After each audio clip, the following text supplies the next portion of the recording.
समझी थो न?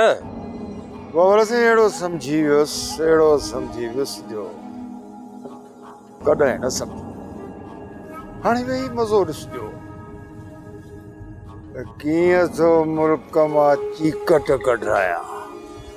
जी जी तॻिया खां न मां ॿाहिरि न आहियां, सभु कुझु सम्झां थो ऐं जॾहिं बि को फ़ैसिलो कंदो आहियां त के तोरे कंदो आहियां।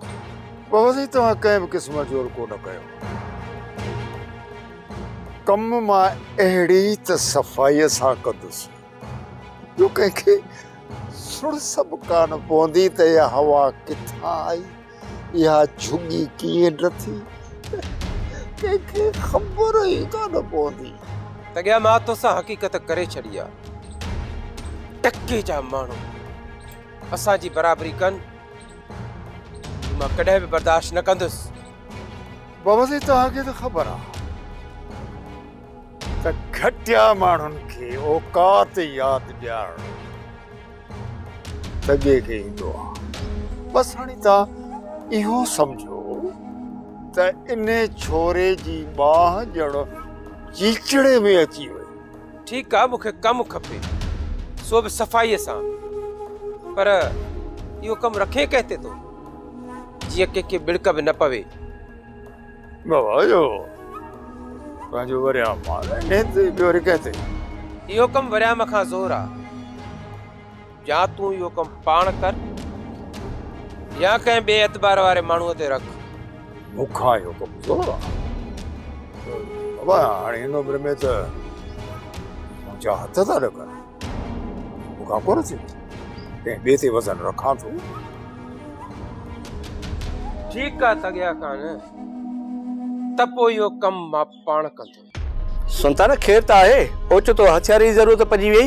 बसि राति हिकिड़ो ख्वाबु ॾिठो अथमि, हुनजे करे वहम थी पियो आहे, तंहिंजे करे मूंखे हथियार जी ज़रूरत आहे। तोखे त ख़बर आहे मां यारनि जो यार आहियां। हुकुम कर सुल्तान, तुंहिंजे लाइ सिर बहादुर आहे। तव्हांजी वॾी महिरबानी। सुल्तान सिर वठण वारनि मां न, पर सिर घुरण वारनि मंझां आहे। फ़िलहाल मूंखे हथियार जी ज़रूरत आहे। हथियार त खणी आहियां, ॿी कंहिं शइ जी ज़रूरत हुजे त हुकुम कर। न भाउ, जेकॾहिं न मूंखे ज़रूरत पई त वरी मां तोखे चवंदुसि, छो त तूं मुंहिंजो दोस्त आहीं। हाणे मूंखे मुंहिंजी अमानत ॾे। सुल्तान ही वटि हथियार, असां हाणे हलूं था।